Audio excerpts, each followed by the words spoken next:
میں نے اس سے فیروز کے گھر کی لوکیشن معلوم کی بھی پوچھا۔ آج کل وہ کیا کر رہا ہے؟ سنا ہے کسی بس میں کلینڈری کر رہا ہے، وہ بیزاری سے بولی۔ میں نے ٹولنے والے انداز میں دریافت کیا، کیا فیروز نے کبھی تم میاں بیوی کے سامنے شادو کے رشتے کے بارے میں کبھی بات کی تھی، یا یوں ہی خالی خولی وہ تمہاری بیٹی کو تاڑتا رہتا تھا؟ مجھ سے تو اس کی بات کرنے کی ہمت نہیں ہوتی تھی، وہ فخر لہجے میں بولی۔ اگر کبھی نذیر کے کام میں سلسلے میں کوئی خسر پسر کی ہو تو مجھے پتہ نہیں، ویسے نذیر نے اس بارے میں کبھی مجھ سے کوئی تذکرہ نہیں کیا۔ اس کا یہی مطلب ہے فیروز نے نذیر سے بات نہیں کی ہوگی، میں نے اظہار خیال کرتے ہوئے کہا، ورنہ وہ تم سے ضرور ذکر کرتا۔ میں نے محسوس کیا ہے وہ تم سے خاصا ڈرتا ہے۔ نور جہاں کے چہرے پر رعونت اور دبدبے کے آثار پیدا ہوئے۔ اسے میرا آخری ذکر جملہ بہت پسند آیا تھا، مگر اگلے لمحے اس نے پینترا بدلا، چہرے کے تاثرات میں بڑی صورت سے تبدیلی کی اور طنزیہ لہجے میں بولی، نذیر بہت ہی عیار شخص ہے، دوسروں کے سامنے یہی ظاہر کرتا ہے کہ مجھ سے ڈرتا ہے، مگر ایسی کوئی بات نہیں، وہ اتنا سیدھا نہیں جیسا دکھائی دیتا ہے۔ میں سمجھ گیا، اب وہ بھرپور اداکاری سے کام لے رہی تھی۔ میں اس کے چہرے کی فطری تاثرات کو پڑھ چکا تھا، لہٰذا اس کے بیان پر یقین نہیں کر سکتا تھا۔ وہ اپنے شوہر کو عیار کا ٹائٹل دے رہی تھی، جبکہ تھوڑی دیر پہلے اسی شخص کو انتہائی بدھو اور عقل کا اندھا گردان رہی تھی۔ کوئی بھی عیار شخص عقل کا اندھا ہو سکتا ہے اور نہ ہی بیوقوف بدھو۔ میں اس کی منافقانہ چال بازی کو بخوبی سمجھ رہا تھا۔ بہرحال اصل موضوع پر رہتے ہوئے میں نے اس سے پوچھا، تمہارے خیال میں فیروز چوری کی اس واردات میں ملوث ہو سکتا ہے؟ وہ ایک لمحہ سوچنے کے بعد بولی، میں یقین سے کچھ نہیں کہہ سکتی تھانے دار جی، ایسا ہو بھی سکتا ہے اور نہیں بھی ہو سکتا۔ ایک فوری خیال کے تحت میں نے اس سے پوچھا، کیا فیروز سگریٹ پیتا تھا؟ جی ہاں پیتا تھا، وہ بڑے وثوق سے بولی۔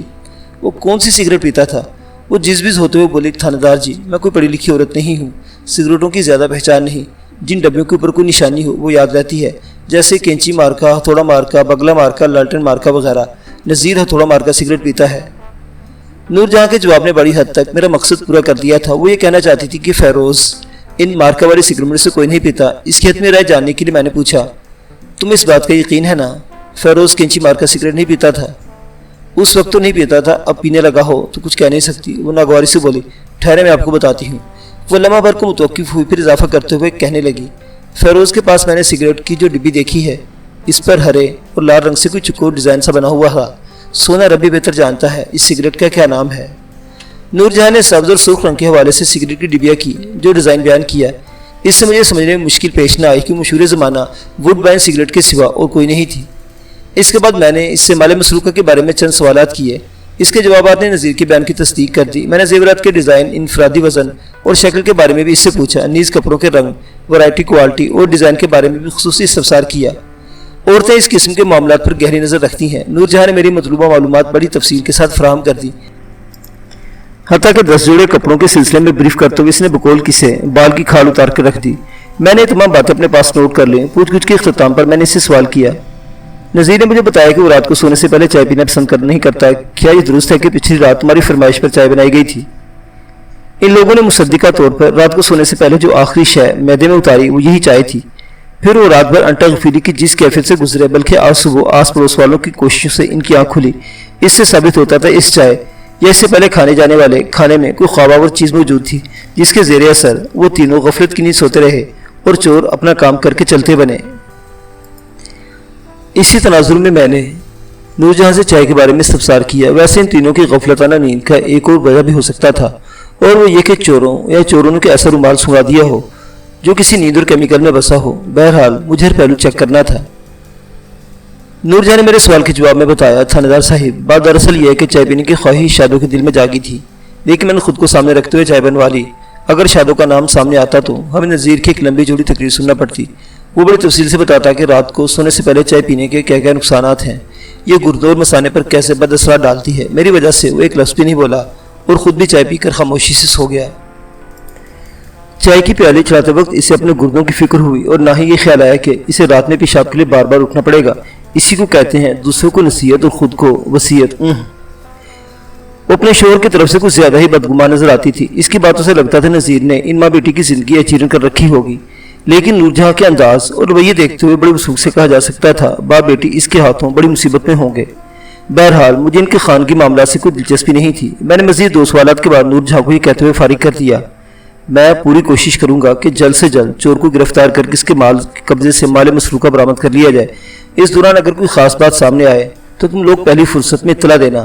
اس نے بھرپور تعاون کا یقین دلایا۔ اسی وقت نذیر کمرے میں آ گیا۔ میں نے نور جہاں کی موجودگی میں اس سے 1-2 نئے سوال کیے، مثلاً یہ کہ اس کا سابق ملازم فیروز کون سی سگریٹ پیتا تھا؟ اس نے وڈ بین کہہ کے میرے اندازے کی تصدیق کر دی۔ پھر میں نے فیروز کی طرف سے کسی رشتے وغیرہ کی بابت دریافت کیا تو اس نے صاف انکار کرتے ہوئے بتا دیا فیروز نے اس سے کبھی اس قسم کی کوئی بات نہیں کی تھی۔ اس سے یہی ظاہر ہوتا تھا یا تو واقعی انتہائی احمق انسان تھا، وہ نہیں جانتا تھا فیروز نے اس کی بیٹی کو اپنی نگاہ میں رکھا ہوا ہے، یا پھر یہ معاملہ سراسر نورجہاں کے ذہن کی اختراع تھی۔ وہ فیروز کے لیے کسی وجہ سے اپنے دل میں معاندانہ جذبات رکھتی تھی، اس لیے اس نے ایسی کہانی گھڑ لی تھی۔ کانسٹیبل سمد خان نے جیل وقوع کا نقشہ تیار کر لیا تو میں نے وہاں سے رخصت ہونے کا فیصلہ کیا۔ جاتے جاتے میں نے نذیر احمد سے پوچھ لیا، تمہاری بیٹی شادو کہیں نظر نہیں آ رہی، ذرا اس کو تو بلاؤ، میں دو باتیں اس سے بھی کرنا چاہتا ہوں۔ نور جہاں نے کہا شادو باورچی خانے میں برتن دھو رہی تھی، ٹھہرے میں اسے بلا کر لاتی ہوں۔ اس گھر کے مختلف حصوں کا جائزہ لیتے ہوئے میں باورچی خانے بھی گیا تھا اور وہاں میں نے جھوٹے برتنوں کا ایک انبار دیکھا تھا۔ وہ برتن کسی ایک وقت کے کھانے کے نہیں ہو سکتے تھے، 3 افراد کے استعمال کے عموماً جتنے برتنوں کی ضرورت ہوتی ہے وہ اس سے کہیں زیادہ تھے۔ اس کا ایک مطلب تھا کہ وہ رات کے کھانے اور صبح کے ناشتے کے مشترکہ جھوٹے برتن دھوتے تھے۔ تھوڑی دیر بعد نور جہاں بھی بیٹی شادو کو لے کر میرے پاس آ گئی۔ شادو سر پر اوڑھی ہوئی گرم شال کے پلو سے دونوں ہاتھوں کو خشک کرتے وہاں پہنچی تھی۔ میں نے ایک ہی نظر میں بغور اس کا جائزہ لے لیا۔ شادو عمر کے حساب سے 20 اور 22 کے درمیان رہی ہوگی۔ وہ درمیانے قد کی ایک نہایت خوبصورت لڑکی تھی، جسم قدرے بھاری تھا لیکن موٹاپے کے زمرے میں نہیں آتا تھا۔ اسے بھرے بھرے بدن کی مالک کہا جا سکتا تھا۔ اس وقت وہ انتہائی سنجیدہ اور افسردہ سی تھی۔ اس کا یہ عین فطری رویہ تھا، جس کی خوشیوں کو نظر لگ جائے وہ شگفتگی اور زندہ دلی کا مظاہرہ کرنے سے تو رہا۔ میں نے گھما پھرا کر اس سے چوری اور چوروں کے بارے میں 3-4 سوالات کیے۔ میرے سوالات کے جواب میں سے جو کچھ بتایا اس سے اندازہ ہوا کہ وہ اس افسوسناک واقعات کے بارے میں کچھ نہیں جانتی۔ اس بات چیت کے دوران زیادہ وقت اس نے گردن کو جھکائے رکھا تھا۔ میں نے بڑی شفقت کے سر پر ہاتھ رکھ کر گہری ہمدردی سے کہا، بیٹی تم پریشان نہ ہونا، انشاءاللہ سب ٹھیک ہو جائے گا۔ میں بہت جلد اس واقعے کے ذمہ دار افراد کو گرفتار کر کے انہیں عبرتناک سزا دلوانے کی کوشش کروں گا۔ تمہیں فکر مند ہونے کی ضرورت نہیں، تمہاری شادی اپنی مقررہ تاریخ پر بخیر و خوبی انجام پائے گی۔ میں فی الحال اس ملول اور دل گرفتہ دوشیزہ کو الفاظ کی صورت میں ہی تسلی دے سکتا تھا۔ ویسے میں نے جی میں اسی وقت ٹھان لی تھی کہ اس بیچاری لڑکی کی جہیز کی چوری شدہ ایک شے کو برآمد کرنے میں کوئی دقیقہ و فروغ گزاشت نہیں کروں گا۔ نذیر احمد اور اس کی بیٹی کو دلاسا دینے کے بعد میں کانسٹیبل سمد خان کے ساتھ گھر سے باہر نکل آیا۔ ہم گلی میں چلتے ہوئے تانگے کے نزدیک آ گئے۔ اس وقت بوندا باندی کا سلسلہ موقوف ہو چکا تھا۔ کوچوان بشیر احمد تانگے میں بیٹھا ہماری واپسی کا انتظار کر رہا تھا۔ ہماری اپنی سمت بڑھتا دیکھ کر وہ ایک دم الرٹ ہو گیا۔ ہم تانگے میں سوار ہونے کا ارادہ کر رہے تھے کہ گنجا صوبے دار کسی چراغی جن کی مانند میرے سامنے حاضر ہو گیا۔ دلاور کسی گلی میں دودھہی کی دکان تھی۔ اس کے سری عمل سے ظاہر ہوتا تھا کہ وہ نذیر احمد کے گھر کے دروازے پر نگاہ جمائے بیٹھا تھا۔ کدھر میں گھر سے نکلوں ادھر وہ میری طرف لپک آئے۔ مختصر سی ملاقات کے تجربے میں مجھے اس اندازہ ہو گیا تھا کہ دلاور ایک انتہائی بطونی شخص تھا۔ ایسے لوگ کام کی باتیں کم اور فضول گوئی پر زیادہ کمر بستہ رہتے ہیں۔ وہ مجھے یہ بتانے کا مشتاق تھا کہ لوگ اسے صوبے دار کیوں کہتے ہیں، اور میں نے اسے وعدہ فردہ پر ٹھکا کر نذیر کے گھر میں داخل ہو گیا تھا۔ میں نے سوچا اس سے پیشتر کے وہ کوئی لایانی تقریر شروع کر دے میں اسے چیک کرتا ہوں۔ میں نے اس کی لب کشائی سے پہلے پوچھ لیا، صوبے دار کیا تمہیں فیروز کے گھر کا پتہ ہے؟ اس کے چہرے پر فخر و انبساط کے تاثرات ابھر آئے۔ مجھے اندازہ لگانے میں ذرا بھی دقت محسوس نہ ہوئی کہ اسے خود کو صوبے دار کہلانا بہت پسند تھا۔ میرے سوال کے جواب میں سے الٹا مجھ سے سوال کر دیا، آپ کس فیروز کا پوچھ رہے ہیں سرکار؟ کیا اس محلے میں ایک سے زیادہ فیروز بستے ہیں؟ اس بات میں گردن آتے ہوئے بولا، جی ہاں، نظام آباد میں 3 فیروز ہیں۔ میں نے اس کی مشکل آسان کرتے ہوئے کہا، میں اس نوجوان فیروز کی بات کر رہا ہوں جو 6 ماہ پہلے نذیر احمد بوتل والے کے گھر کو پاس ملازم تھا اور اب کسی بس میں کلینڈری کرتا ہے۔ اوہ، اس کے چہرے پر ایک خاص قسم کی چمک نمودار ہوئی۔ میں بھی یہ سوچ رہا تھا کہ آپ اسی فیروز کے بارے میں پوچھ رہے ہوں گے۔ وہ معنی خیز انداز میں متوقف ہوا، پھر گہری سنجیدگی سے بولا، میں اس فیروز کے گھر تک آپ کو ابھی پہنچا سکتا ہوں۔ وہ ادھر ریلوے لائن کے قریب ہی رہتا ہے، لیکن اگر آپ اس سے ملنا چاہتے ہیں تو بات نہیں بنے گی۔ خاموش ہو کے اسے متصافانہ انداز میں اپنے ہونٹ سکوڑے اور خود اپنی بات جاری رکھتے ہوئے بولا، جناب میرے کہنے کا مطلب یہ ہے کہ آپ کو جس فیروز کی تلاش ہے وہ ہفتے میں صرف 1 دن گھر پر ملتا ہے، باقی 6 دن وہ دن رات بس کے ساتھ ہی رہتا ہے۔ ہفتے کی رات وہ گھر آتا ہے، پھر دوسرے دن یعنی اتوار کی شام کو دوبارہ ڈیوٹی پر چلا جاتا ہے۔ صوبے دار خاموش ہوا تو میں نے اس کی بتائی ہوئی تفصیل کی روشنی میں حساب لگانے لگا۔ اس روز 9 نومبر تاریخ اور جمعہ کا دن تھا۔ اس کا مطلب تھا آئندہ روز رات سے پہلے اسے گھر پر نہیں پکڑا جا سکتا تھا۔ میرے سوچ میں ڈوبا دیکھ کر دلاور نے پوچھتاک لہجے میں پوچھا، سرکار آپ کو اس فیروز سے کیا کام پڑ گیا ہے؟ اس کے انداز میں بڑی کریت تھی۔ کیا نذیر کے گھر میں ہونے والی چوری کے سلسلے میں اس سے کوئی پوچھ پرتیت کرنا ہے؟ سچی بات یہ کہ ابھی تک اس سرکہ بخانہ آباد کے حوالے سے مشکوک افراد کی فہرست میں صرف ایک ہی نام درج ہوا تھا، یعنی بس کلینر فیروز کا۔ اندراج شادو کی ماں نور جہاں نے کروا دیا تھا، لیکن میں دلاور کو سردر اس بارے میں کچھ نہیں بتانا چاہتا تھا، لہٰذا اس کے سوال کو نظر انداز کرتے ہوئے استفسار کیا۔ صوبیدار ہفتے کے باقی 6 دن اگر اس سے کوئی کام پڑ جائے تو اسے کہاں تلاش کیا جائے؟ تلاش کہاں کرنا ہے مائی باپ، وہ سادگی سے بولا، سیدھا بسوں کے اڈے پر چلے جائیں۔ وہ آج کل راجہ ٹریولز کی بس پر کلینڈری کر رہا ہے۔ یہ بس سیالکوٹ اور لائل پور کے درمیان چلتی ہے۔ ہمارا قصبہ راستے میں پڑتا ہے اور یہاں پر اس بس کا پورے 5 منٹ کا سٹاپ ہے۔ بس کے اڈے سے اس کے بارے میں سب کچھ معلوم کیا جا سکتا ہے۔ وہ 3532 پر ہوتا ہے۔ 3532 سے اس کی مراد 3532 تھی، یعنی وہ راجہ ٹریولز کی بس کا نمبر 3532 پہ ڈیوٹی دے رہا تھا۔ ٹرانسپورٹ کی دنیا میں بسوں کے نمبر وغیرہ اس طرح یاد رکھے جاتے ہیں۔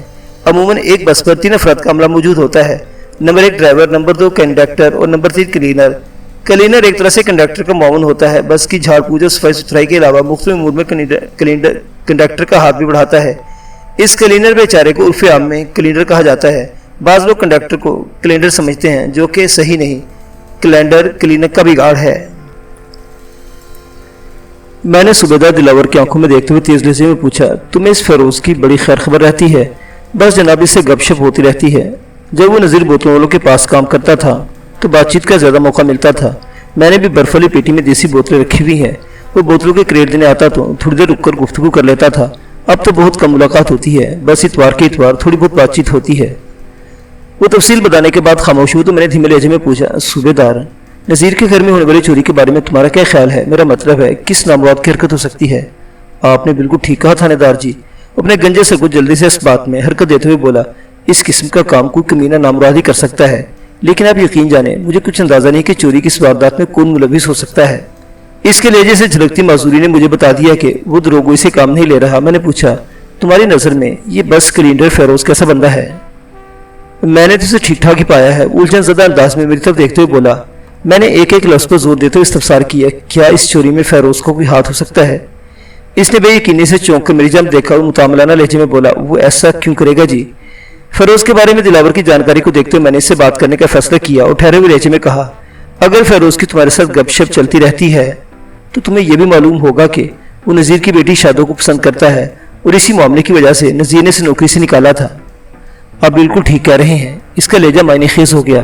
فیروز نے اپنی پسندیدگی کے بارے میں ڈھکے چکے الفاظ میں مجھے بتایا تھا، لیکن اس کی پسند کا اس چوری سے کیا تعلق ہو سکتا ہے صوبیدار صاحب؟ میں نے سمجھانے والے انداز میں کہا، تمہیں یہ تو پتہ ہی ہوگا کہ نذیر کی بیٹی شادو کی شادی اس کی خالہ زاد جہانگیر سے ہونے والی ہے۔ فیروز شادو کو پسند کرتا ہے، لیکن مجبوری یہ ہے کہ وہ شادو کو حاصل نہیں کر سکتا۔ یہ بات بھی ڈھکی چھپی نہیں ہوگی کہ شادو کے ہونے والے سسرالی بہت ہی لالچی اور خود غرض لوگ ہیں، جیز کے بغیر اس کی ڈولی اٹھانے پر تیار نہیں ہوں گے۔ میں نے لمحے بھر کو سانس لینے کے لیے رکا، پھر اپنے اندیشے کو آگے بڑھاتے ہوئے بولا، اس صورت میں فیروز یہ سوچ سکتا ہے کہ اگر شادو کی شادی کی قیمتی سامان کو اڑا لیا جائے تو اس شادی کو رکوایا جا سکتا ہے۔ شادو اگر اسے نہیں مل سکتی تو پھر کسی کو بھی نہ ملے۔ یہ عام طور پر محروم اور ناکام لوگ انتقاماً ایسا ہی سوچتے ہیں۔ دلاور کی آنکھیں حیرت سے پھیل گئی، وہ یقینی کسی کیفیت میں چند لمحات تک ٹک ٹک مجھے دیکھتا رہا، پھر نفی میں سر ہلاتے ہوئے بولا، تھانے دار صاحب، فیروز تو بہت ہی سیدھا سادہ بندہ ہے، اس قسم کے شاطرانہ منصوبہ بندی اس کے بس کی بات نہیں، اور وہ تو آج کل محلے میں بھی موجود نہیں۔ مجھے یقین ہے وہ ایسی گھٹیا حرکت نہیں کر سکتا۔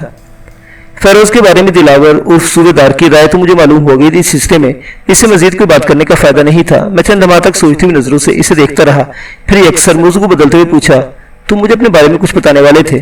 وہ میری بات کا مطلب نہ سمجھ سکا اور متذبذب انداز میں مجھے دیکھنے لگا۔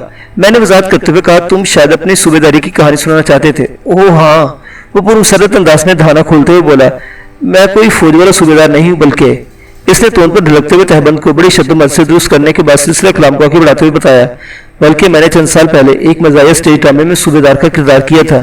میرا کام دیکھنے والوں کو اس قدر پسند آیا کہ وہ میرے اصل نام کو بھول کر مجھے صوبیدار کہنے لگے۔ دوسروں کے منہ سے اپنے لیے صوبیدار کا لفظ سن کر مجھے بڑی خوشی ہوتی ہے۔ میں نے دلاور، گنجے کے مسکا خیز ڈیل ڈول اور سراپا پر گہری نظر ڈالتے ہوئے نہایت سنجیدگی سے پوچھا، صوبیدار صاحب، آپ کو مزاحیہ اداکاری کرنے میں کوئی دشواری پیش نہیں آئی ہوگی؟ وہ میرے ان معنی خیز الفاظ کو اپنی تعریف سمجھا اور وصول مسرت سے باتیں پھیلاتے ہوئے بڑی صورت سے بولا، نہیں سرکار، بالکل نہیں۔ میں اس کی حماقت امیز سادگی پر دلی دل میں مسکرا اٹھا اور تانگے پر سوار ہو کر تھانے کی جانب روانہ ہو گیا۔ ہم راستے میں ہی تھے کہ بارش شروع ہو گئی۔ معزز سامعین، کہانی ابھی جاری ہے۔